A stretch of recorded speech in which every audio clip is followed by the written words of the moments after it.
a todos, né? Essa é uma webconferência, uma apresentação que utiliza a rede universitária de telemedicina. Então, uma vez por mês a gente tem uma sessão. A nossa convidada de hoje é a farmacêutica Luciana Mello de Oliveira, e ela vai falar um pouquinho do Fast Hug como estratégia para a qualidade do cuidado e do trabalho em equipe em unidade de terapia intensiva. Tá? Desejo a todos uma boa apresentação. Quem ainda não participou, vocês podem ir escrevendo perguntas durante a apresentação da Luciana. Se ela conseguir, ela vai respondendo. Se não, a gente anota e faz as perguntas no final da apresentação. Tá? Gostaria de antemão de agradecer a Luciana, né, ela que está aqui comigo em Porto Alegre, mas esse é um momento muito rico de discussão. A gente já tem mais de 30 participantes e eu estou vendo de vários locais do país. Então, essa é uma troca, né, que a conexão, que a internet permite e que a gente deve manter nessa troca de experiências e incentivar a atuação do farmacêutico em diferentes áreas. Então, obrigado pela participação de todos e também agradecer a disponibilidade da Luciana, né, em estar aqui compartilhando conosco um pouquinho do seu conhecimento nessa área. Vou chamar ela, então, para a gente começar aqui, tá? Vou pegar aquilo, daí eu tento anotar as perguntas para os produtos. Deixa aqui. Acho que podemos começar, então. Bom, bom dia a todos. Eu queria dizer que é um prazer estar participando de mais um CIG, né? Esse é o meu segundo. Eu acho que o primeiro foi em 2013 ou 2014, já faz tempo, né? E fico bastante feliz de voltar para falar de um assunto que eu gosto bastante, né? Que é a farmácia clínica em terapia intensiva e falar um pouquinho, então, do Fast Hug como uma estratégia para a qualidade do cuidado e para o trabalho em equipe em UTI. Com relação a esse tema, eu não tenho nenhum conflito de interesse. E pensei em começar, então, falando um pouquinho do que vai ser esperado, né, para essa próxima quase uma hora de conversa, né. A ideia, considerando, assim, os diferentes backgrounds e experiências das pessoas que participam do CIG, é também apresentar o que é o protocolo, né? Imagino que tenham farmacêuticos de outras áreas, que não apenas a terapia intensiva aqui. Então, acho que para começar apresentando o Fast Hug é uma coisa que é importante. Descrever a importância dele para a segurança do paciente, quais são os itens que fazem parte do Fast Hug, né? Colocar as potencialidades de trabalho para o farmacêutico através da aplicação desse checklist, discutir como ele é importante como uma estratégia de trabalho em equipe e apresentar também as limitações do checklist. Muito bem, então acho que a gente pode começar descrevendo um pouquinho o cenário, né, que estamos inseridos, né. Acho que aqui era para ter uma imagem inicial que talvez não tenha ficado, né, acho que a gente pode começar por aqui. Que pacientes de UTI, eles são pacientes que são muito complexos, né? Claro, nem todos os pacientes de UTI vão sofrer tantas intervenções, acho que a gente consegue ver nessa imagem, né, que a gente tem ali muitos aparelhos conectados, muitas sondas, muitos acessos, né? Nem todo paciente de UTI vai apresentar essa característica, mas, de fato, os pacientes de UTI, eles são complexos.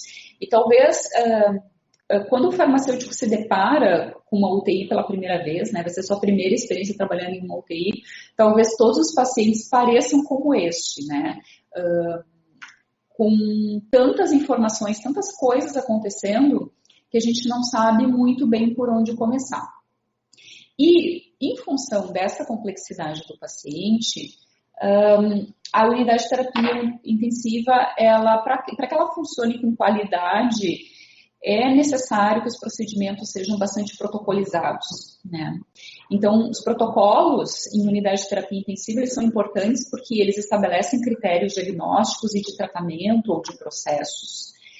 melhoram a eficiência, a segurança, a eficácia dos cuidados, também possibilitam pesquisas clínicas mais rigorosas, né, naquelas UTIs que produzem pesquisa, e eles facilitam também a educação da equipe. Cada vez eles são mais aplicados para problemas específicos, gerenciamento de tratamento, de farmacoterapia, e, portanto, eles são muito numerosos. E também eles podem ser trabalhosos, mas, sem dúvida nenhuma, eles são necessários, né? Se estima, esse documento, o GUTS, o Guia da UTI Segura, é um documento da Associação de Medicina Intensiva Brasileira, que ele já tem alguns anos, talvez uns 8 anos, acho que ele é de 2010, se eu bem me lembro. Ele coloca que um paciente crítico ele recebe mais de 170 intervenções por dia, de forma repetitiva e por diferentes equipes e especialidades. E, portanto, esse é um processo que ele é sujeito a erros, né? Nós temos dentro das unidades de terapia intensiva pessoas, funcionários, né, profissionais de saúde com diferentes formações, diferentes percepções teóricas, técnicas, diferentes prioridades em saúde. Uma limitação natural da memória humana, a gente sabe que muitas vezes os profissionais eles têm até vínculos empregatícios com mais de uma instituição e isso faz com que o trabalho por muitas horas por dia aconteça, né? O que também pode levar a essa dificuldade em manter a atenção permanente. A UTI também é um ambiente com muitos estímulos visuais, sonoros, que fazem com que a gente possa perder a atenção em determinados momentos. E ainda, né, um ambiente estressante, com pressão permanente, o que leva à fadiga. É claro que, e é isso que faz com que os protocolos sejam tão importantes, né? O protocolo é uma forma de organizar o cuidado. Então, como essas limitações múltiplas, elas não podem colocar o paciente em risco, né? A gente não pode utilizar isso como uma desculpa para os erros em UTI. Há necessidade, então, deste cuidado protocolizado. Então, só para ter um exemplo, né? Claro que aqui eu fui bem exagerada e coloquei infinitos protocolos, não é bem assim, mas são, sem dúvida nenhuma, numerosos. Então, a gente pode pensar em protocolo de admissão e alta, de sepse, de profilaxia de úlcera de estresse, de sedação e analgesia, de prevenção de pneumonia associada à ventilação mecânica, de tromboembolismo venoso, protocolo de extubação. Então, são diversos, né, protocolos que são utilizados em terapia intensiva e que tornam esse trabalho, tornam o processo trabalhoso. Então, com uma proposta assim de facilitar o trabalho e de superar de forma eficiente as dificuldades, surgem os checklists, a proposta dos checklists em terapia intensiva, que são ferramentas que vão facilitar a aplicação de tarefas complexas, diminuindo a variabilidade e garantindo que tudo aquilo que precisa ser feito, de fato, seja feito. Se compara muito, né, a proposta do FastHug de comparar os checklists necessários para que um avião decole, para garantir a segurança, né, da decolagem, com aquilo que os intensivistas, né, precisam acompanhar para que o paciente também decole, né, para que ele melhore. Então, são muitos parâmetros necessários, né? Tanto na aviação eles limitam, assim, né, como rota, velocidade, altitude, e na UTI como uma série de outros fatores, como analgesia, uso de diuréticos, sedação, febre ou hipotermia, uso de vasopressores, mas que são fatores que devem ser avaliados no paciente para que ele possa, de fato, melhorar, né? Claro que no avião não é tão simples assim, são outros fatores, né? Mas eles também trabalham numa perspectiva de segurança que utiliza de checklists. E é daí que vem a inspiração para o FastHug. O momento ideal de aplicar um checklist, então, né? Da mesma maneira que a gente não aplica um checklist do avião com o avião já no ar, no paciente existe um momento ideal para aplicação do checklist e se defende a ideia de que seja durante a visita à beira do leito, né? Por quê? Nesse momento é quando todas as decisões são tomadas E é um momento único de trabalho multiprofissional, né? Pelo menos dentro de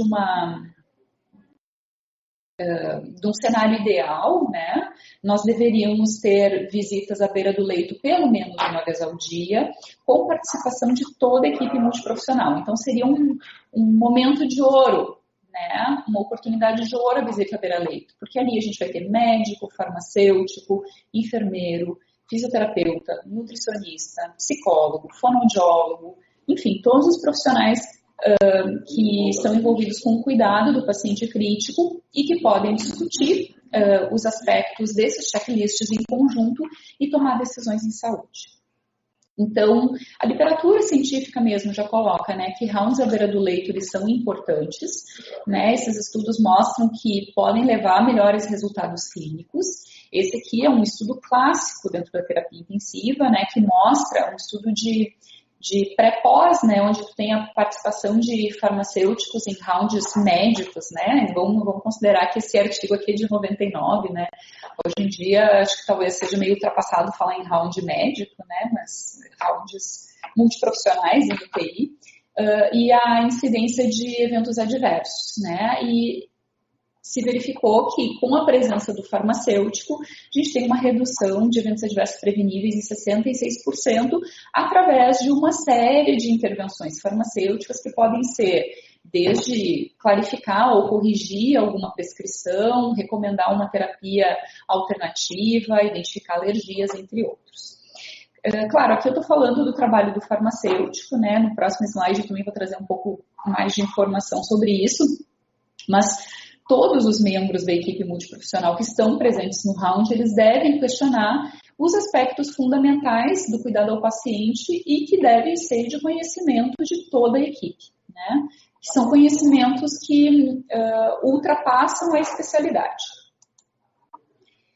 Aqui tem uma outra evidência, né, da importância da participação do farmacêutico nos rounds.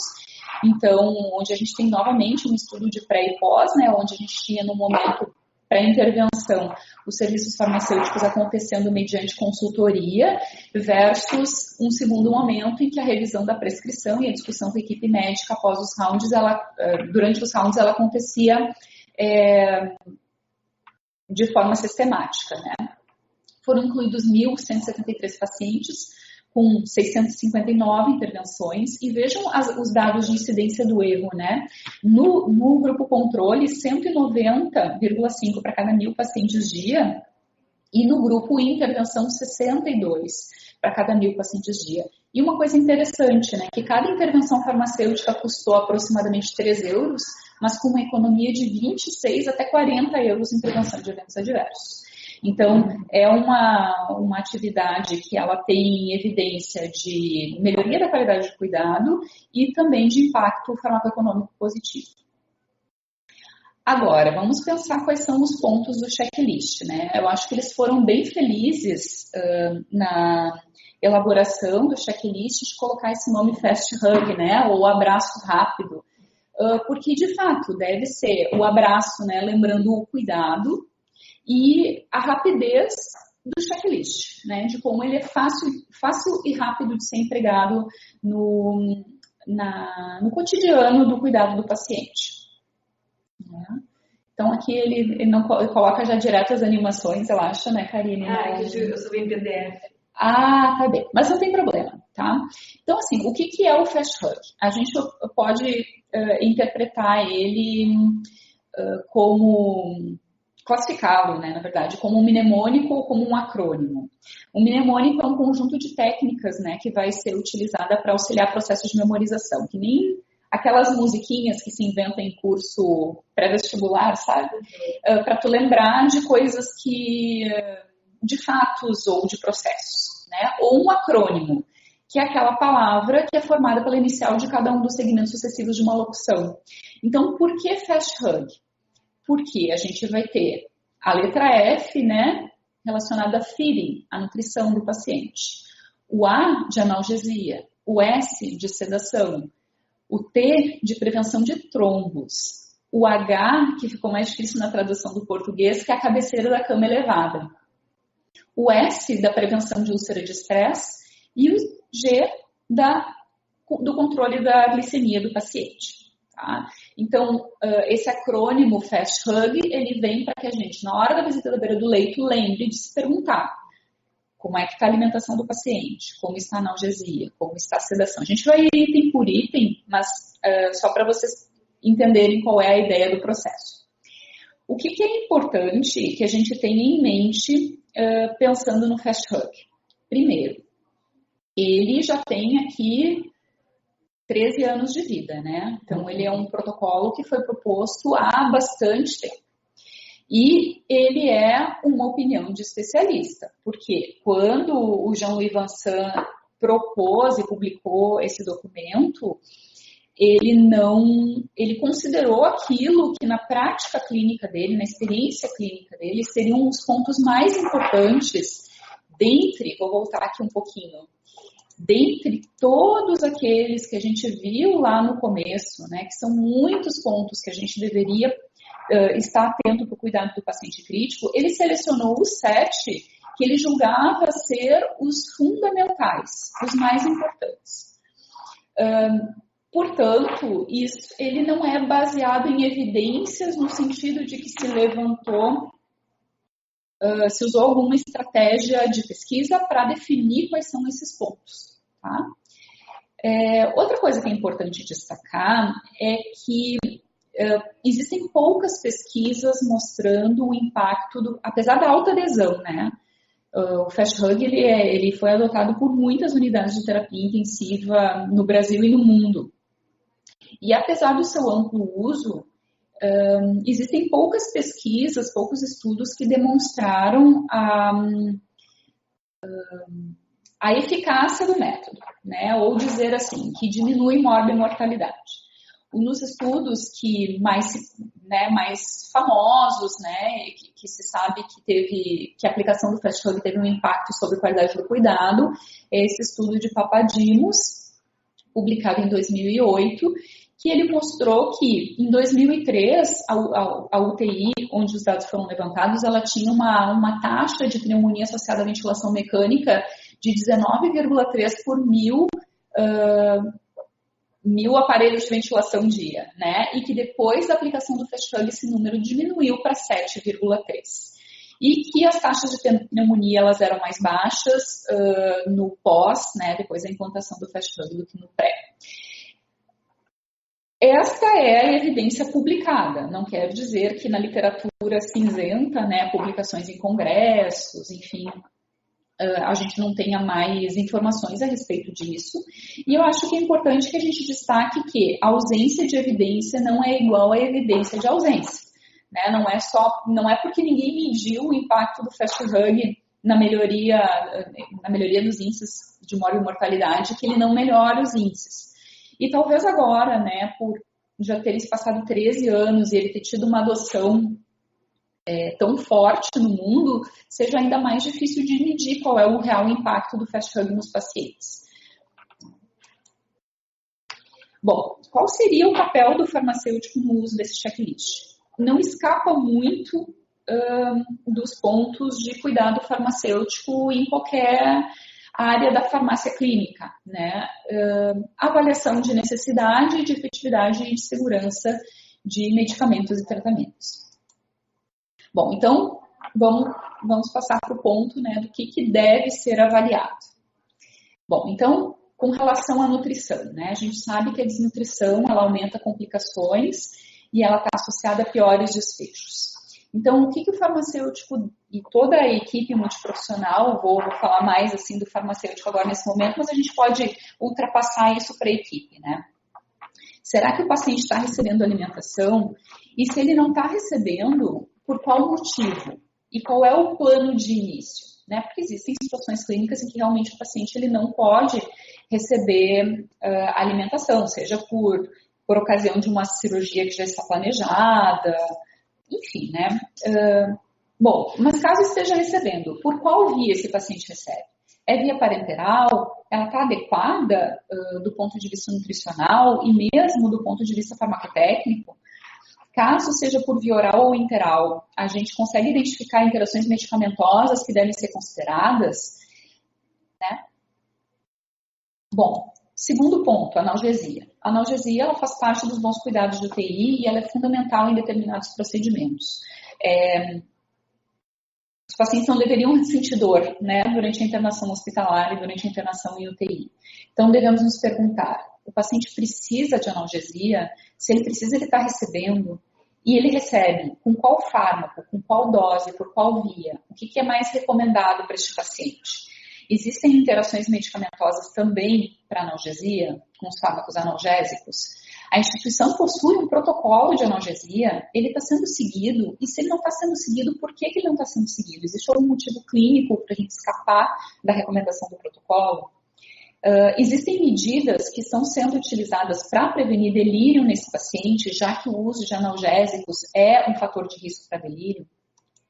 Com relação à sedação, a gente sabe que em excesso ela aumenta o risco de trombose venosa, reduz a motilidade intestinal, a pressão arterial, aumenta o risco de delírio. Então, mas ao mesmo tempo, em algumas situações clínicas, ela é altamente recomendada e necessária. Então, o paciente ele precisa de sedação, ele recebe essa sedação necessária, qual o fármaco, qual é a dose, qual é a via que é mais recomendada? Também existem interações, a instituição possui um protocolo de sedação, ele está sendo seguido, e se não está sendo seguido, por que não?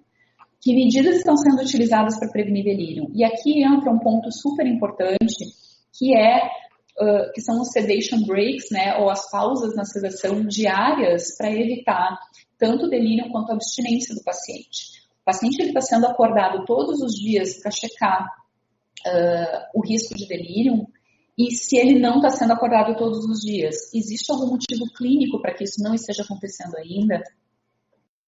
Com relação à profilaxia de trombos, o tromboembolismo venoso está associado também à morbidade e mortalidade. O paciente necessita de profilaxia tromboembólica, ele recebe? Qual fármaco, qual dose, qual via mais recomendado?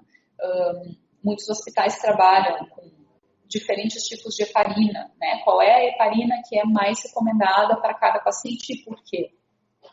O monitoramento laboratorial da eficácia e também da segurança, ele está sendo realizado com a frequência necessária. Existem interações medicamentosas. A instituição possui um protocolo de profilaxia de profilaxia tromboembólica, ele está sendo seguido, se não, por quê? E eu acho que acrescentaria aqui um outro ponto que é bem importante, né? O paciente está recebendo profilaxia de trombo e ele tem previsão de cirurgia. A retirada do anticoagulante, ele é fundamental também, né, para garantir a qualidade do cuidado. A cabeceira da cama elevada, né? Esse talvez seja o ponto em que os farmacêuticos se identifiquem menos, porque é um dos processos, é o único dos processos que não envolve tratamento farmacológico, pelo menos num primeiro olhar, né? A gente sabe que garantir que a cabeceira da cama fique entre 30 e 45 graus, com elevação não apenas da cabeça, mas também do tórax, ela é fundamental para reduzir a incidência de refluxo gastroesofágico em pacientes com ventilação mecânica. Então, é papel, sim, do farmacêutico observar quais são os pacientes que não estão com a angulação adequada da cabeceira e perguntar qual é o motivo, né? Porque esse paciente que não está recebendo esse cuidado, ele é um paciente que está em risco de pneumonia associada à ventilação mecânica. E se ele tiver pneumonia associada à ventilação mecânica, bom, aí sim, o uso de fármacos vai ser fundamental, né? De antimicrobianos. E com relação à profilaxia de úlcera de estresse, ela é particularmente importante, né, para pacientes anticoagulados, né, principalmente os que recebem heparina, aqueles com história prévia de sangramento gastrointestinal, uso de glicocorticoides e em algumas outras situações clínicas. A gente deve se perguntar se o paciente recebe a profilaxia de úlcera de estresse, se ele precisa, qual fármaco, dose e via mais recomendado, se o monitoramento da eficácia e da segurança está sendo realizado, se existem interações medicamentosas, novamente, se a instituição possui um protocolo de profilaxia de úlcera de estresse, se ele está seguido e se não, por quê? Vejam que as perguntas, elas se repetem, né? Aquilo que deve ser refletido acerca de cada um dos itens do checklist, ele acaba sendo muito parecido para todos os pontos. E, por fim, o último ponto, que é o controle glicêmico, né? Que talvez seja um dos pontos mais polêmicos em função das recomendações anteriores, né? Eu vou falar um pouquinho mais de recomendações daqui a pouco, mas até em 2008 foi publicado um artigo que quem trabalha em UTI já deve ter ouvido falar, deve conhecer bem, que é o artigo publicado pela Vandenberg, que propôs uma manutenção, um controle estreito da glicemia do paciente crítico, né? Mantém níveis entre 100 e 150 miligramas por decilitro, se eu não me engano. E que alguns anos depois, esse artigo, essa pesquisa da Vandenberg, ela foi reproduzida por um outro grupo de pesquisa com um maior número de pacientes e foi verificado que talvez esse controle glicêmico tão estreito, ele não traga necessariamente benefícios na morbimortalidade. A grande contribuição, talvez, e isso é um tema de debate até hoje, né? Todos os congressos de terapia intensiva que acontecem, inevitavelmente acaba se discutindo como deve ser feito o controle glicêmico do paciente. Uma coisa que deve ser destacada do trabalho da Vandenberg, né, que é muito criticado, é que antes da publicação dele não se dava tanta importância para o controle glicêmico em UTI. Então, ele, ao menos, né, uma das grandes contribuições dele foi demonstrar que existe a necessidade de um controle glicêmico do paciente crítico e que isso melhora desfechos em UTI, né? Agora, talvez não em limites tão estreitos quanto o que foi proposto. Talvez os limites eles possam ser mais amplos, né? E, bom, recomenda-se então que sejam nos limites estabelecidos pela UTI. Se o paciente está recebendo controle glicêmico, se ele precisa, por qual fármaco que deve ser feito, dose, via, posologia, se o monitoramento da eficácia e da segurança está sendo realizado, né? Se possui interações medicamentosas e se a instituição tem, de fato, né, esse protocolo que vai estabelecer os limites do controle glicêmico. E se ele está sendo seguido, e se não está sendo seguido, por que não está sendo seguido? Então vejam, né, voltando ao que já foi dito, mas que eu acho que é importante destacar. O checklist ele é um checklist curto, ele tem apenas 7 itens, tem 7 pontos a serem considerados, e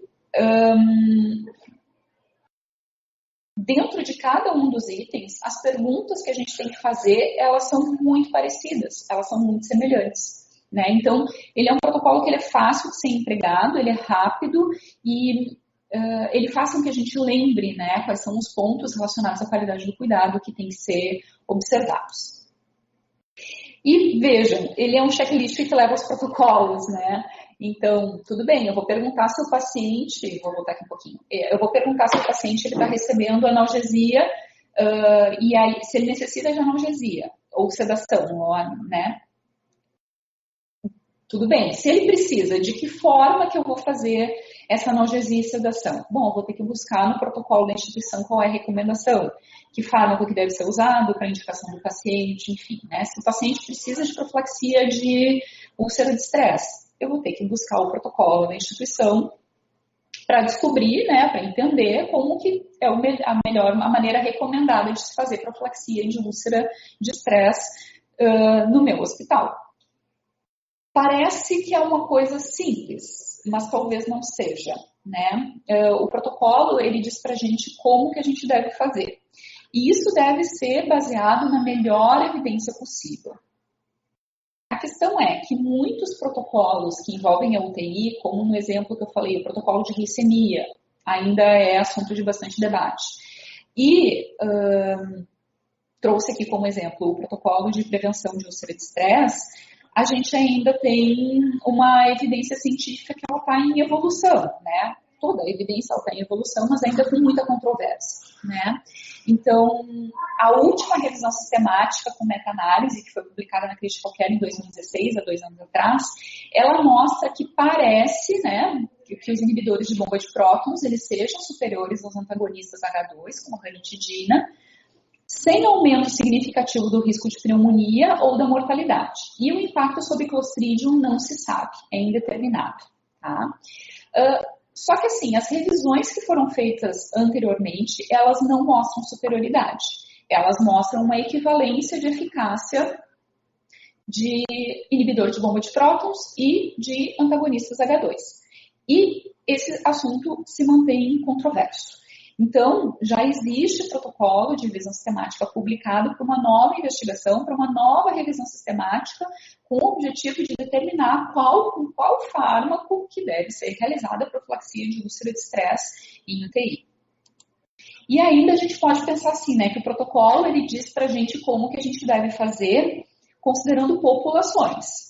Mas o cuidado da UTI é um cuidado individualizado. E ele deve considerar uma série de aspectos, né, como a farmacoeconomia, a triagem dos pacientes, né, a identificação de pacientes que tenham características específicas para determinados aspectos, né, por exemplo, um risco maior de sangramento, com relação a efeitos adversos, as próprias interações medicamentosas, eu acabo falando muito porque é meu tema de pesquisa, né?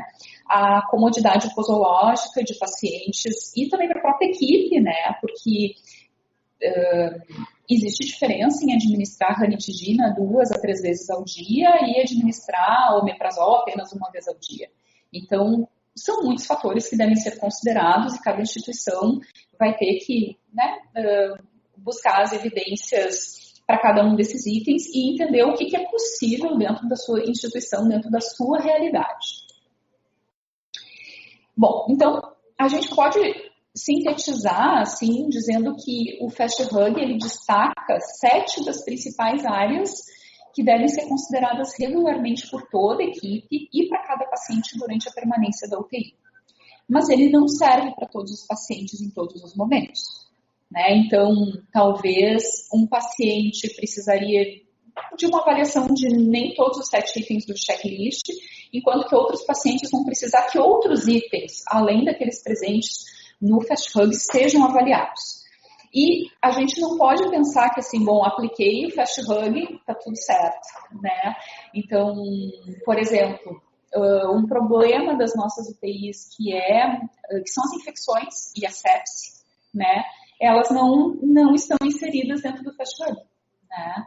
E talvez essa seja uma crítica bem importante ao protocolo, né? Que principalmente considerando as altas taxas de infecções por micro-organismos multiresistentes, talvez seria importante abraçar esse item também dentro do Fast Hug. Mas aí, bom, quando a gente começa a inserir muitos itens, ele perde a sua proposta de ser um checklist rápido e que atenda os pontos principais, né? Então, enfim, é a limitação dele de não cobrir todas as necessidades do paciente em todos os momentos.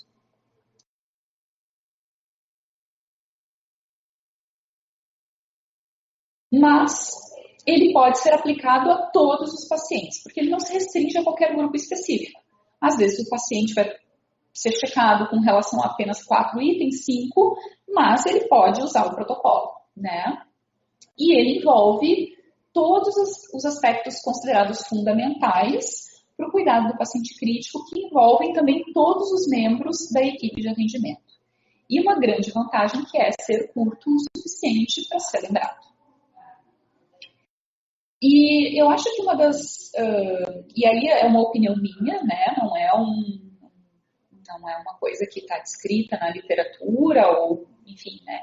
Que o Fast Hug ele é muito importante como instrumento para trabalho em equipe, né? Como um exercício até transdisciplinar. A gente fala tanto na transdisciplinaridade, né? Como uma coisa muito difícil de ser alcançada, considerando que, além de que tenha diferentes disciplinas colaborando entre si para que um projeto funcione, que também tem um modo de pensar organizador que atravessa essas disciplinas para dar uma ideia de unidade, eu penso que o Fast Hug ele consegue atender a essas características de transdisciplinaridade e ele pode ser um objeto que possibilite, então, esse trabalho transdisciplinar na UTI, que é uma área tão especializada no sentido de tu teres profissionais com formações tão diferentes e com conhecimentos tão específicos em determinadas áreas, né? Então, eu acho que o Fast Hug, ele é muito especial no sentido de possibilitar esse exercício que é, no meu entendimento, mais do que multidisciplinar, mas também transdisciplinar. Não é o objetivo desse momento de hoje, assim, mas sempre que a gente fala em Fast Hug, muitas pessoas lembram do Fast Hug Maidens, né, que é uma outra proposta, que daí foi feita por farmacêuticos, né, de validar um segundo mnemônico com o objetivo de lembrar aos farmacêuticos quais são os pontos que eles devem observar no cuidado do paciente crítico. Então, eles mantêm uma série de pontos, e vejam que interessante, né? O F continua do feeding, alimentação, A de analgesia, S de sedação, T de tromboembolismo, profilaxia de tromboembólica, né? O H, que era a cabeceira da cama elevada, eles trocaram para um item mais relacionado ao uso de medicamentos, que é a presença de delírio hiper ou hipoativo. Então, para lembrar o farmacêutico de que ele deve avaliar a presença de delírio, a presença ou o risco de delírio nos pacientes, né? Embora, né, quando a gente pense lá em analgesia e sedação, imediatamente a questão do delírio deveria ser lembrada, né? Mas ele coloca um ponto aqui a mais para recordar. O se mantém como profilaxia de úlcera de estresse, o G do controle da glicemia. E aí o Maidens, ele tem alguns pontos importantes com relação ao uso de medicamentos. Então, o M seria da reconciliação medicamentosa, o A do uso de anti-infectivos, antimicrobianos, o I da indicação de medicamentos, né? Então, se o paciente está recebendo medicamentos que precisa e se ele também não está recebendo medicamentos excessivos, né? Para os quais ele não tem indicação clínica. O D, que seriam as doses dos fármacos. O E, que seriam os exames laboratoriais, né? Eletrólitos, hematologia e demais exames. O N, que seriam sem interações medicamentosas. E o S, que seriam as datas de interrupção dos tratamentos, o que é uma coisa que é particularmente importante para antibióticos, né? Antimicrobianos. Então, o que eles viram, né? Como que esse trabalho ele foi realizado? Ele foi realizado com residentes, né? Foi um estudo prospectivo, randomizado, em que os residentes eles eram randomizados para avaliar os pacientes usando esse mnemônico ou então manter uma conduta padrão de avaliação, né? E aí eles avaliaram o número médio de problemas relacionados a medicamentos em cada um desses grupos. E eles viram que os residentes farmacêuticos que usavam Fast Hug Maidens, eles identificaram um número maior, uma proporção maior de problemas relacionados a medicamentos. 73,2% no grupo intervenção, né, no Fast Hug Maidens, e 52,4% nas unidades em que o farmacêutico mantinha o tratamento padrão, né? E uma proporção total também maior, 77,1% versus 52,5%. Né? Claro que esse estudo ele tem alguns vieses, né? Ele foi feito com um grupo de 6 residentes farmacêuticos que pertenciam à mesma instituição e que foram randomizados. Essa randomização provavelmente ela não permitiu o cegamento, né? Porque eram itens diferentes que eram avaliados, né? Um grupo de residentes avaliava de um jeito protocolizado, enquanto que o outro grupo de residentes avaliava do jeito padrão. Então, acredito que ficava muito claro para os residentes qual era o grupo intervenção e qual era o grupo controle, né? Uma outra questão importante é que, tu está apresentando para o grupo de residentes uma nova estratégia de segmento, tu está oferecendo um checklist ali com, deixa eu contar aqui que eu não lembro quanto você tem, 1, 2, 3, 4, 5, 6, 7, 8, 9, 10, 11, 12, 13, 14 itens. Como garantir que os residentes não conversam entre si e apresentam para o colega quais são os itens que eles estão avaliando, né? E talvez o pensamento de quem está o jeito de trabalhar, né, de quem está oferecendo o tratamento padrão também não está sofrendo interferência, né, daquilo que os outros colegas já estão aplicando. Então, esse é um viés que é difícil de controlar. Mas, de qualquer forma, o que a gente pode ver, né, que a maioria dos problemas relacionados a medicamentos foram identificados nas etapas de reconciliação medicamentosa, né, de interações medicamentosas e de alimentação. Talvez a gente possa pensar aqui na administração de medicamentos por sonda, né, que talvez tenha interferido bastante nesse índice. E, surpreendentemente, né, pelo menos para mim, o problema relacionado ao medicamento mais frequente foi indicação para receber um fármaco que não era recebido, né? E, em segundo lugar, fármacos com não indicação. Então, a maioria dos problemas estavam relacionados com a necessidade de medicamentos, né? E segurança, né? Porque medicamentos que são administrados em excesso ou que deixam de ser administrados quando necessários, eles acabam também levando a problemas de segurança.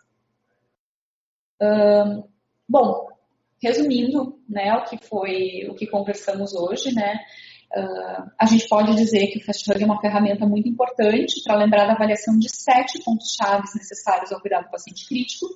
No entanto, a gente não pode entender que ele seja suficiente para o segmento dos pacientes. Alguns pacientes vão requerer que outros pontos sejam, talvez a maioria, que outros pontos sejam avaliados. O momento ideal da aplicação seria a visita à beira do leito, porque permite a discussão e a tomada de decisão em equipe, e todos os membros da equipe multiprofissional podem contribuir com todos os itens. Então, o convite que o professor Jean-Louis Vincent faz no FastHug e que eu faço também nessa palestra é dar um abraço rápido em todos os pacientes do TI, pelo menos uma vez por dia. Hoje se defende, inclusive, a ideia de que o ideal seriam 2 vezes ao dia, a cada passagem de plantão, a cada handoff, se faz uma passagem com a aplicação do FastHug, para a melhoria da qualidade de cuidado. Eu agradeço mais uma vez o convite da Karine de participar do SIG, fico sempre muito feliz em participar. Espero que a palestra ela tenha possibilitado o entendimento, né, do protocolo e também tenha inspirado o cuidado do paciente nas instituições em que vocês trabalham, talvez possibilidades de pesquisa, por que não, né? E me coloco à disposição para questionamentos e para que a gente possa discutir um pouco mais esse protocolo. Obrigada, Karine. Eu vou sentar aqui do ladinho que a gente consegue as duas taças aqui. Oi, pessoal. Bom dia de novo, então. Nós que agradecemos, né, Luciana. Eu vi que o Lucas aqui já escreveu, né? Então, eles colocam que vocês têm ali no Distrito Federal uma experiência em uso de usar o FastHug, até o FastHug Meetings, ele escreveu ali, e que eles têm alguns informativos da farmácia que divulgam diferentes experiências que eles têm de atuação, desde a questão do stewardship, né, adiante coagulação e também do FastHug Meetings. Então, acho que esse é o momento, até se vocês quiserem colocar quem já trabalha, quem usa esse checklist na UTI. A Josélia pediu para eu falar para os farmacêuticos que o Conselho Federal de Farmácia está trabalhando numa resolução para definir a atuação do farmacêutico na UTI, né, que a gente já tem uma legislação que fala da necessidade da equipe multiprofissional dentro da UTI. Recentemente foi publicada a resolução que estabelece o número de fisioterapeuta por leito de UTI, que é um fisioterapeuta para cada leito, e a Josélia me colocou que deve estar saindo nos próximos dias a resolução do Conselho de Farmácia sobre a atuação do farmacêutico na UTI. Então, esse é um avanço que a gente tem, né, e que com certeza a residência em UTI contribui bastante para essas atividades, para essas ações, né. Eu até complementaria, né, Karine, que está lá no 8080, né, que a assistência farmacêutica é um direito de todos, né, e que ela tem que ser garantida. Então, o que não falta são subsídios, né, para que a gente consiga, de fato, garantir a presença do farmacêutico nas UTIs. Né? Sim. Se vocês quiserem escrever perguntas aqui, deixa eu ver o que o Lucas perguntou. Voltando à questão do uso profilático de inibidores de bomba de prótons, de H+, né? Considerando que alguns estudos apontam que o uso exagerado dessa classe de medicamentos pode diminuir uma das defesas naturais do nosso organismo, a acidez do estômago, não seria mais adequado orientar o uso dessa profilaxia apenas em pacientes com maior risco, ventilados e úlcera péptica prévia? Com certeza. É importante que se faça a triagem dos pacientes, se identifique adequadamente aqueles que vão mais se beneficiar desse tratamento. Né? Há uns anos atrás até se falava, assim, por exemplo, paciente grande queimado, que se sabia que era um paciente que tinha um risco muito grande de desenvolver úlcera, mesmo sem ter história de sangramento gástrico, mesmo sem ter história de úlcera péptica, ele era um paciente que estava em risco. Hoje em dia se discute se todo paciente que é grande queimado, de fato, precisa receber profilaxia para úlcera de estresse. E sim, é fundamental poder triar esses pacientes, saber quais que estão em maior risco e também, né, dependendo do risco, selecionar qual fármaco que vai ser o mais adequado para realizar a profilaxia. Sem dúvida nenhuma. Nós tivemos uma discussão aqui na residência e eu lembro de ter encontrado no UpToDate recomendação de grau A, que fazer profilaxia de úlcera de estresse em paciente de UTI com mais de 2 ou 3 dias de UTI, se eu não me engano. Então, assim, claro que eu acho que a gente tem que pensar na racionalidade, né? Mas a princípio que eu lembro, as recomendações são de uso para todos os pacientes de UTI com mais de 2 ou 3 dias de UTI, por conta do estresse que é gerado dentro da UTI. Né? Existe assim, né? É um checklist que leva um checklist, né? Existe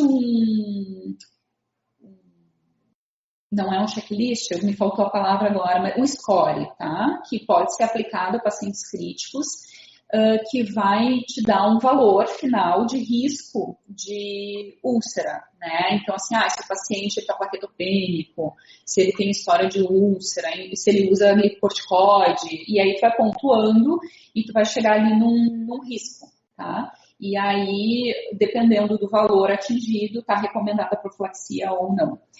Isso que tu falou é uma coisa que, sim, existe evidência, né, de que em 48 horas tu já tem úlceras de tamanho importante em paciente crítico que não tinha história após trauma e após queimaduras, né, em grandes queimados. E a gente sabe, né, que se o paciente tivesse sangramento, o risco de mortalidade é de 15%, se eu não me engano.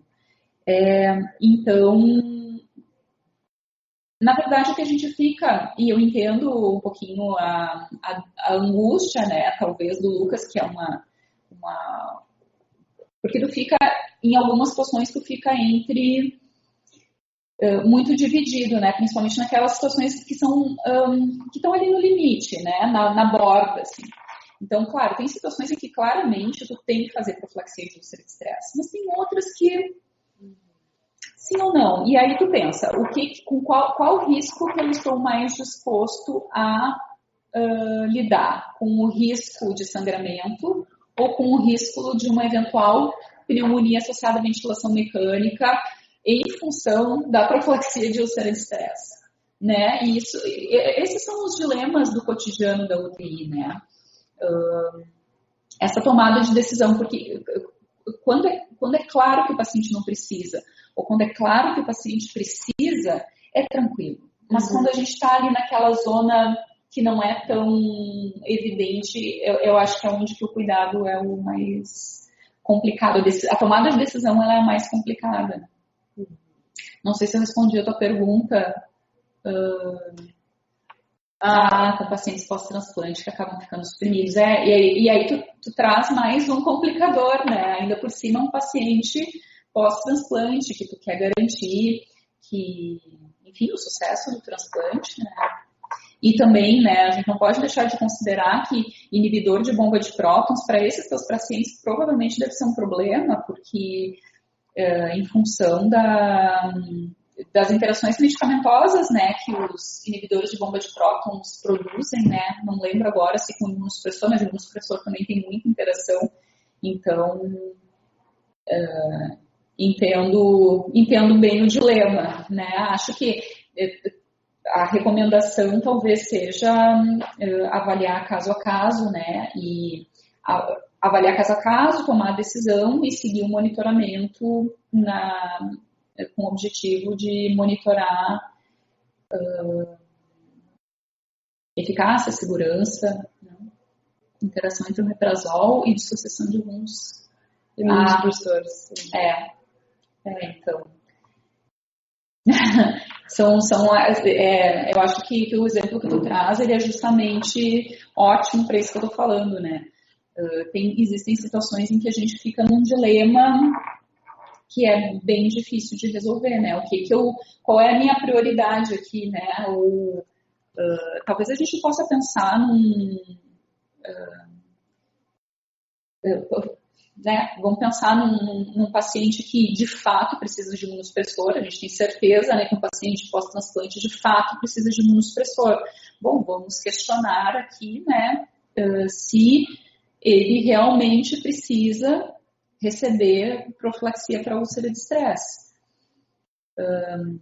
Caso ele não precisa, bom, tá fácil, né, a gente não administra. Agora, se ficar evidente para a equipe de que o paciente precisa de profilaxia de úlcera de estresse, bom, daí a gente vai ter que pensar em alternativas que permitam melhor eficácia, mas realmente essa é uma situação bem complicada, né?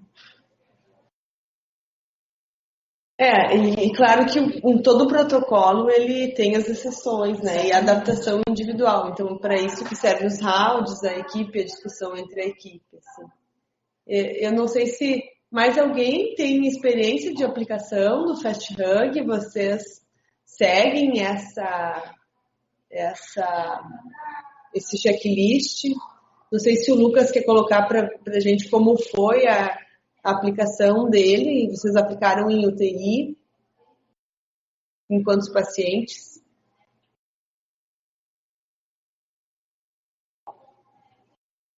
Eu acho que uma coisa interessante para a gente ir conversando, né, enquanto o pessoal digita, de que essa questão das interações medicamentosas, né, e também em outros processos de utilização de medicamentos em UTI, talvez a UTI seja a unidade em que a gente arrisca mais, né, e a gente arrisca mais porque a gente talvez não tenha alternativa, né. Então, bom, às vezes a solução eu vou ter que administrar um imunossupressor, eu vou ter que administrar um inibidor de bomba de prótons e eu vou ter que fazer seguimento do paciente para avaliar a eficácia do imunossupressor. Ainda bem que a gente consegue, com a maioria deles, né? Consigo fazer monitoramento terapêutico e avaliar se está atingindo o nível sérico adequado. E aí eu consigo fazer alterações de dose, por exemplo, né? Para atingir esse nível sérico desejado. E, bom, acho que isso é o fundamental, né? Apesar de ter muitas situações em que a gente tem que arcar com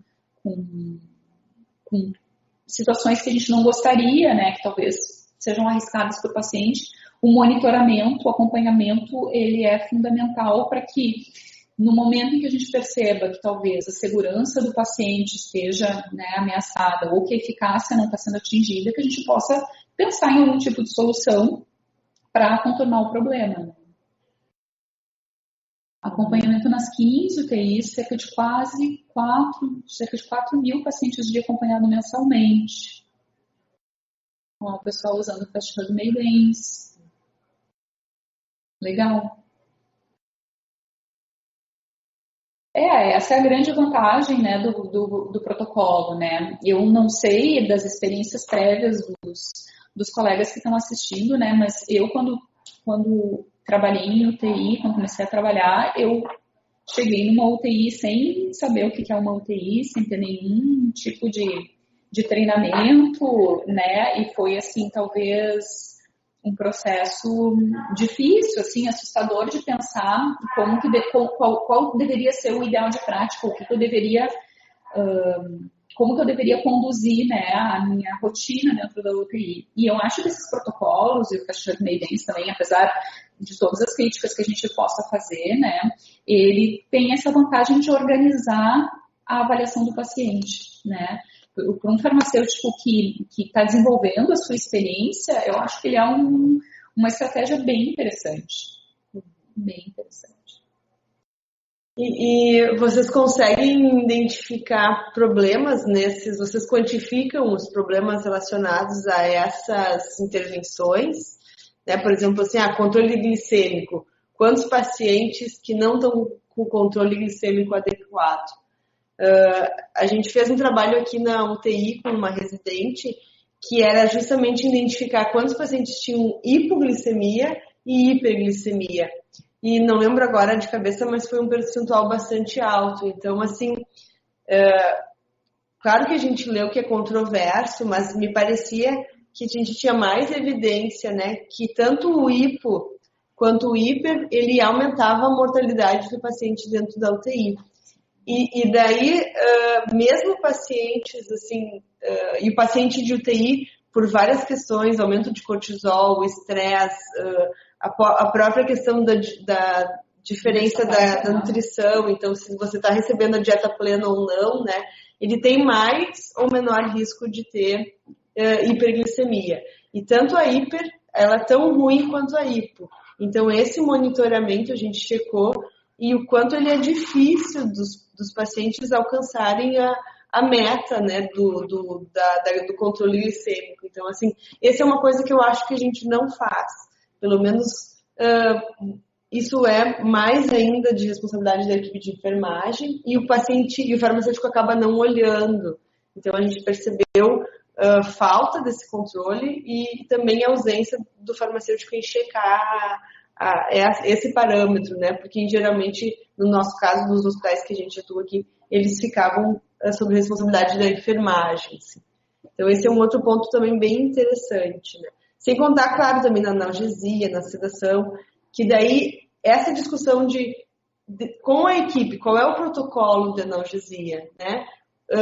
Quando começa a sedação e o desmame da sedação, que momento que a gente tem que retirar o paciente. No momento que a gente começou a trabalhar na UTI, a maior parte dos pacientes estavam sedados. Hoje a gente já começa a ver que não é bem assim, nem todos os pacientes estão sedados. Então, assim, toda essa inserção da equipe também faz rediscutir o processo de trabalho e os protocolos para essas questões específicas que estão postadas aqui, né? Eu achei interessante também esse comentário, não tem o nome, né? Tem só ali a instituição, a Universidade Federal do Sergipe, né? Que fala que no hospital universitário utilizam Fast Hug e que a UTI tem 5 leitos, o que facilita a aplicação, né? Então, assim, a gente pode pensar, tudo bem, o Fast Hug tem 7 itens, o Fast Hug May Dance tem 14, é rápido de aplicar, mas tudo bem, ele é rápido de aplicar, mas ele vai levar a uma série de outros questionamentos, né, e talvez de avaliação de protocolos e de intervenções farmacêuticas que vão demorar para serem realizadas, né. Então, eu acho que, e aí volta, né, naquilo que tu estava falando no começo, né, da gente discutir qual é o papel do farmacêutico em UTI, sim, demora bastante e demora de acordo com a experiência do farmacêutico também, né? Um paciente recém-chegado na UTI é um paciente que vai demorar bastante tempo a primeira avaliação, principalmente. Eu acho que é super importante, então, essa discussão que o Conselho traz à tona da participação do farmacêutico em UTI e da gente poder dizer assim, quantos farmacêuticos tem que ter numa UTI, né? Ou pensar numa densidade de leitos por farmacêutico, né? Para tornar o trabalho possível. Claro, a gente tem propostas na literatura de triagem de pacientes mais graves, né, que seriam os pacientes que deveriam receber mais atenção, né, mas enfim, voltando de novo ao 80-80, né, todo paciente tem direito à assistência farmacêutica, então todo paciente do UTI deveria receber o acompanhamento da farmácia clínica, né, porque por mais que dentro da UTI a gente possa segmentar o paciente de maior risco ou menor risco, por ele estar na UTI, ele é um paciente de maior risco, né? Então, acho que uma das coisas fundamentais a serem discutidas é qual é a densidade de leitos por farmacêutico, né? E também garantir que seja um farmacêutico dedicado à UTI, né? Que não seja um visitante que só chega para fazer um round e depois volta para outro lugar, né? Acho que isso é uma coisa muito importante. Ela colocou, né? Excelente palestra, obrigada. E a busca das informações para a reconciliação demora bastante às vezes, é verdade. Vocês fazem reconciliação na UTI ou é de admissão ou é reconciliação de alta? Pessoal de Sergipe, de admissão. É verdade, e a gente pega, né, muitos erros na reconciliação, né? Principalmente, eu penso assim, quando, né, tuberculostático, antirretroviral, né, às vezes o paciente ele interna por complicações do HIV, da tuberculose, e como os tuberculostáticos eles são fornecidos, né, pelo Estado, né, às vezes eles não chegam até o UTI, né, se perdem no meio do caminho, isso é uma coisa importante. Psicotrópicos também são esquecidos, assim. Às vezes o que acontece, assim, né, o paciente crítico, ele está tão instável que se opta num primeiro momento de fazer uma retirada de todos os medicamentos de uso crônico, né, que ele utiliza e manter só os medicamentos que são necessários para o suporte à vida. E aí, à medida que o paciente estabiliza, vai fazendo a reintrodução desses fármacos. Mas é importante, né? Tem que ter alguém que lembre da reintrodução desses fármacos, que conheça quais são os medicamentos que o paciente usava pré-internação na UTI e que se responsabilize, então, por lembrar ao prescritor e por discutir com ele qual é o momento mais adequado da reinserção, né? Acho que isso é bem importante. Pessoal, uma coisa que me incomoda muito todos esses anos é a questão do registro. Então, assim, quando a Lu fala na questão da densidade de farmacêutico por UTI, eu penso que a gente tem que manter o registro dessas coisas, né? E até ter estimativa de tempo de quanto leva uma avaliação de cada paciente. Então, registrar no prontuário do paciente é crucial para o farmacêutico fazer o acompanhamento, que eu sempre falo assim, hoje a Karine fez a avaliação, mas amanhã a Luciana vai estar acompanhando esse paciente, ela tem que saber o que eu já avaliei, o que eu pensei para esse paciente. Então eu reforço aqui que qualquer que seja o score ou qualquer avaliação que vocês estiverem fazendo no paciente, ela tem que ser registrada no prontuário do paciente. E mesmo que ela não tenha intervenção, né? Então assim, eu apliquei o Fast Hug, tá tudo ok com esse paciente, eu preciso registrar. Então, assim, apliquei o protocolo do Fast Hug, né? Enfim, paciente com boa analgesia, com boa sedação, não precisa de profilaxia de estresse. Então, tudo isso eu acho que a gente tem que começar a registrar, para a gente começar a criar essa demanda do farmacêutico na UTI e nos demais andares, enfim, todas as questões que a gente tem de atuação dentro do hospital ou fora do hospital, né? E também isso, assim, fiz a reconciliação, né? Então, registrar tudo que a gente faz e até para a gente começar a ter essa ideia, assim, quanto tempo eu levo para um paciente? Em média, é 2 horas, é 1 hora. Claro que depende do paciente, depende da expertise do farmacêutico, do tempo de experiência que ele tem, mas ao mesmo tempo a gente vai começar a criar, talvez, maior informação sobre isso, né? Sim, essa questão de capacitação pode dar, sim, sugestão, Cris. Eu acho que uma coisa, o espaço do SIG é um espaço construído, então, assim, se vocês quiserem sugerir para o próximo ano, a gente ainda não montou o cronograma das dos apresentadores. Então, se vocês quiserem sugerir tema e sugerir apresentadores, porque a gente pode chamar de acordo com a necessidade que vocês veem. Então, essa é eu acho que é um bom espaço que a gente pode aproveitar. Claro que é uma vez por mês, então, assim, talvez a gente tenha que buscar outros locais de capacitação. Posso sugerir alguns, assim, eu não tenho conflito de interesse com nenhum, tá? Não sou professora de nenhum desses locais, assim, mas assim, Lucas, eu acho que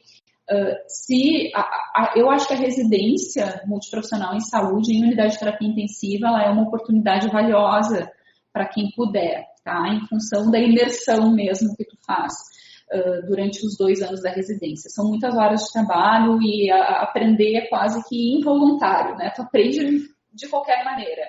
Acho que é muito bom.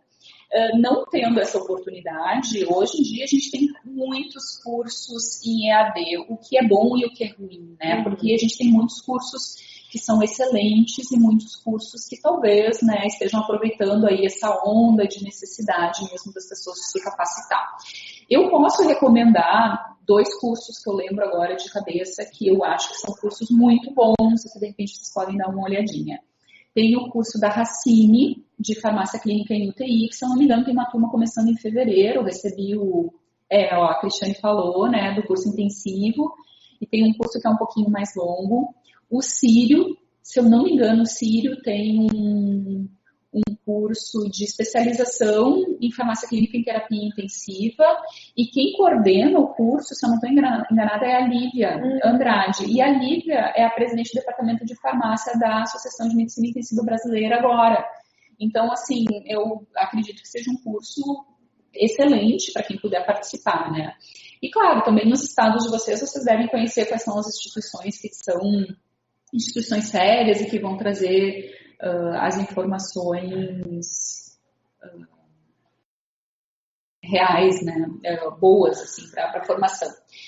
Eu queria complementar um pouquinho o que tu falou, né, de reconciliação medicamentosa e de que o paciente vai ir para outro, né, para outra unidade, enfim, e aí eu me lembrei, não sei se a Caterine, tu conhece a Caterine, né, se a Caterine está assistindo, mas dos momentos assim, que foi mais produtiva a minha farmácia clínica em terapia intensiva foi quando a Caterine era farmacêutica clínica da emergência.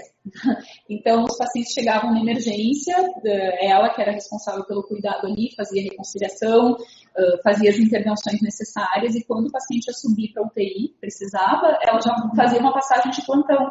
Era muito bom, porque daí eu já recebia o paciente com muitas informações de cuidado farmacêutico, né, que daí ou seriam mantidos ou modificados na UTI, mas isso era ótimo.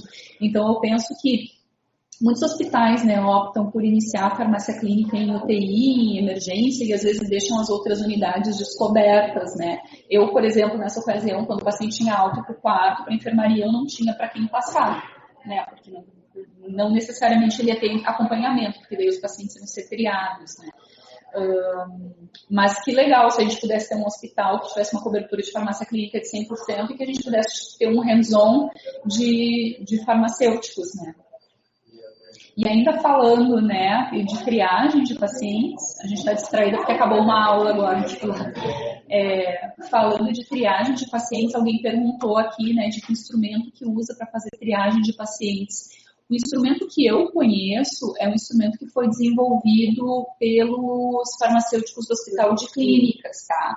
Não é um instrumento específico para UTI, é um instrumento para triar pacientes mais graves, com maior potencial, né, de problemas relacionados a medicamentos, para que daí o farmacêutico clínico pudesse triar esses pacientes e garantir que eles fossem seguidos. Claro que os itens que estão ali presentes, eles acabam sendo itens que têm prevalência em paciente crítico, né? Então, eles acabam sendo incorporados ali, né? Mas a gente não tem ainda um instrumento que faça triagem de paciente crítico por gravidade, até onde eu conheço. Ó, temas farmacêuticos voltados à urgência e trauma também. Assim, de sugestões, né? se vocês tiverem sugestões de nomes, porque o que eu acho que é interessante é pegar essas experiências de quem está fazendo na prática, né? Trabalhando e atuando como a pessoa está fazendo. Então, acho que isso contribui para essa troca. Assim, quem atua, né, com pacientes transplantados, quem atua com pacientes em UTI ou em emergência, justamente apresentar a sua experiência. Então, se vocês... Daqui a pouquinho eu vou lançar no Facebook para vocês fazerem sugestões de temas e de palestrantes, serão bem-vindos, tá? Do score... Eu acho que é interessante, por outro lado, eu também acho, assim, para quem o score, se na verdade a gente tem que avaliar de todos, né? Então, e outra coisa que eu sempre falo, assim, é um score que avalia risco de quê? Então, assim, é risco de paciente ter problemas relacionados a medicamentos, é risco dele ter interação, é risco de queda. Então, claro, qual o paciente que a gente vai priorizar? Se vocês não têm nenhum score, a minha sugestão é sempre padronizar o novo que entra. Então, assim, naquele momento, no dia, eu escolho avaliar o que entrou, né, que eu ainda não avaliei. Porque, claro que ele tem uma mudança de um dia para o outro, mas no momento que ele...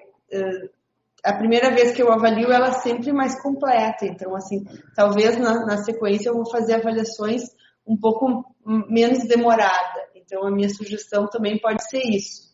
Priorizar, talvez, o paciente que é novo na UTI e depois, as próximas avaliações, fazer uma avaliação mais curta ou mais rápida, né? Mas, claro, tem esse... Se alguém quiser, a gente tem acesso a esse artigo do Clínicas, que é uma sugestão. Outros hospitais também já estão implantando, a Santa Casa implantou o seu, e estão no processo de validação desses scores para justamente, será que ele consegue fazer essa triagem, né? Realmente selecionar aqueles que têm mais intervenções potenciais que o farmacêutico pode fazer, tendo em vista a segurança do paciente. Não sei se vocês têm mais alguma pergunta ou sugestão de tema, ou quiser, se alguém quiser colocar a sua experiência.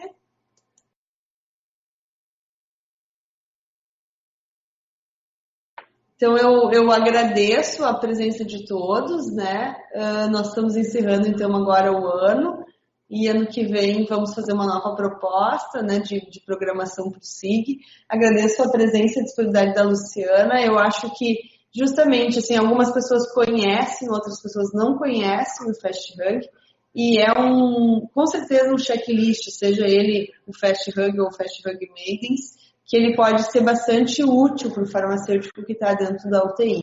E, ao mesmo tempo, a gente também pode pensar nesses fatores ou em outros que a gente quer avaliar na clínica, né? A ideia é produzir um método de sequência lógica ou um método de avaliação clínica que o farmacêutico deve estabelecer, um método de trabalho, para daí tornar aquilo talvez mais fácil, mais factível e até desenvolver, né, o seu próprio método. Eu lembro sempre quando a gente começou com a atenção farmacêutica, a gente tinha o método Dader de modelo.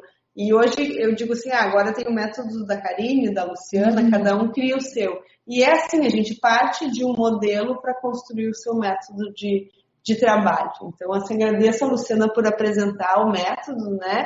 E estar compartilhando um pouquinho da sua experiência conosco. Eu fico bastante feliz, né, de novo, de participar. Agradeço a todos pelos elogios, né, que bom que foi proveitoso. Às vezes é difícil, né, a gente montar uma palestra que consiga também atender as pessoas que não são da área. Espero que tenha sido proveitoso, né, a gente pode, a partir disso, até pensar em checklists para outras, né, unidades de cuidado do paciente, que sejam específicas, né. Espero que tenha sido proveitoso. E te agradeço mais uma vez, Karine, pelo convite. Tá bem. Obrigada, pessoal. Bom final de semana para todos, tá? Até mais. Até mais.